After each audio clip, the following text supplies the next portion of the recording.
Hello everyone, this is Biophoenix here, and today we're going to be taking a look at a game called Phalanx. I hope I said that right. Now the definition of the word Phalanx means is that it's a body of soldiers in a tactical formation for military.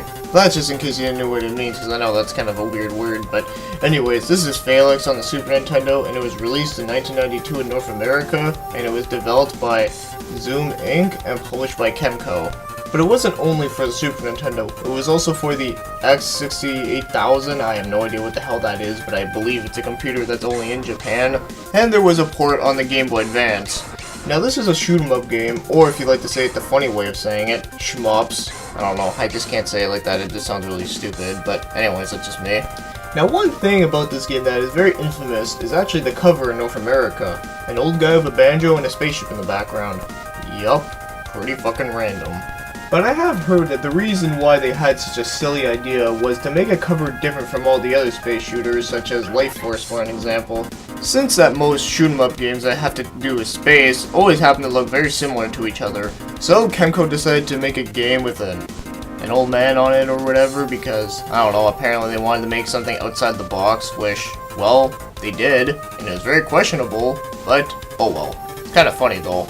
So the little story behind this game is that a group of people go into deep space, and there happen to be some aliens on this planet, and the space team has found out about these aliens through a hazardous leak somewhere, and suddenly there are some space fighters that are being possessed by the aliens, and therefore that's why you had to go kick ass. Okay, I have a feeling I didn't explain it super well since, you know, a lot of games like this usually don't focus too much on story because, you know, all you want to do is just fucking shoot the shit out of everything in sight, so yeah, I don't know. The story's okay. I mean, it's not really anything like too big, but I mean, it's nothing that like too horrible. It's nothing that much, but you know, what would you suspect for a shoot 'em up game story to be like anyways?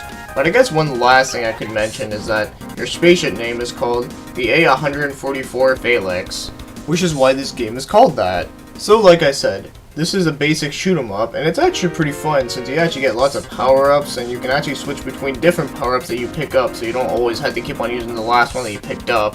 And my personal favorite would probably have to be the triple laser. I just find it to be very helpful. And there are some parts of the levels where like the speed will change either from going up or slowing down. So when it goes faster, it's obviously going to be harder, but when it goes slower, it's easier. But I actually do kind of like that though, it actually kind of makes it more like challenging in a way.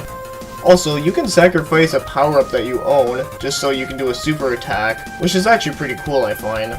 And your life bar is within 3 pieces, meaning if you get hit 3 times you die. Which is actually good, because I hate it when games have like one-hit deaths, they're fucking annoying. But this game is still hard as hell I find, or at least, I think it's hard as hell. But then again, I'm not that good at shoot 'em up games, so it's either that this game's actually really hard, or I'm just really terrible at it. Now as for the controls for this game, I think they're very good. I find they're very responsive and they're very easy to understand, so I think that's actually really good. Also, the one thing I really do like about the controls is the fact that you can just hold down the button to keep on shooting. Just so your thumbs don't get tired, because I know that every time that you press like the A or the B button over and over again to shoot, it can drive you nuts eventually. But thankfully in this game it's not like that. Now the graphics in this game are actually really nice. I think they're pretty colorful, and the backgrounds actually look good and run smoothly, so I really like them a lot myself. Now as for the music in this game, I think it's great. Now it may not be as memorable as most other games, but I do think it actually does sound pretty damn cool. And it does suit the theme very well, so I gotta give it that. But imagine if like a game like this happened to have like really fucking random ass music in the background.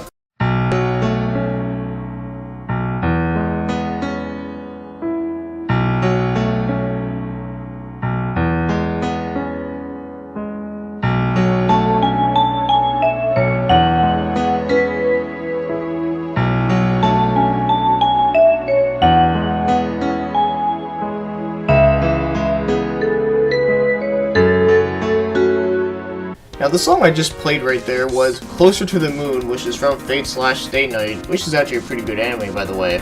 Now that song actually does sound really cool I find, but of course, it doesn't suit the game at all, which is why I put that there. But since the cover of this game had a banjo in front of it, you know, I really wish I could have put in the song Cotton Eye Joe. But it's a shame that YouTube has to be such a dick about putting other people's songs in your videos, since, well, you know, I would have put that in if I could, but I can't. But yet it's really fucking weird that yet YouTube will let you put in songs from video games, but not songs from like different bands and stuff. Ah well, whatever, you get the idea. But overall, from what I was talking about earlier, Yes, the music is great. Now, if you want to buy this game, it usually costs around $13 to $20 something. It's either around there, which actually seems pretty good, but getting it complete in box is actually pretty expensive. But for me personally, I wouldn't mind owning it on just a cartridge since, well, that's all you really need. But for those of you that want to collect complete in box Super Nintendo games, just to let you know, you're gonna have to pay quite a lot for this one for some reason. Also, this happens to be one of those games where I never seen it in person before. Like, I mean, of course I've seen it online or like when other people picked up this game, but other than that, I've never seen it like in person at all. But if I ever do find it, I would gladly pick it up. And as for randomness, well, I just noticed something. On the big ship that drops you off, there's an upside down Triforce. Same thing goes for the title screen, there's also an upside down Triforce. Also, on the European and Japanese box cover, there is also an upside-down Triforce. So does that mean that the people of Hyrule decided to go out into space, and then Link is now driving the Phalanx? Okay, most likely not, but come on, that would be fucking funny. Now, if I were to rate this game, I'd have to give it an 8 out of 10. It's actually a great shoot-'em-up, or shmups, whatever which one you prefer, that tends to get overlooked since, well, you know, the ridiculous cover and whatnot. But to be honest, I thought this was actually going to be like a rhythm game, kind of like Rock Band and Guitar Hero, but instead it'd be like Banjo Hero. I don't fucking know what I'm talking about. Then again, when I was younger, I didn't know what the word Phalanx even meant. Hell, I didn't even know how to say it. But anyways, it's a great challenging game, and even if I'm not good at these games, it's still very fun, and it's at least very well made for what it is. So that is why I think the game deserves an 8 out of 10. Wow, this is actually a pretty short episode now that I think about it. But anyways, I hope you enjoyed this review. Thanks for watching and commenting.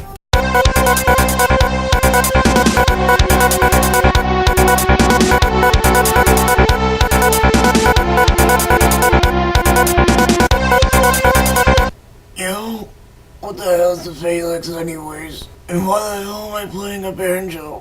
And the fuck is up there? Prepare to die, bitch. Mission accomplished.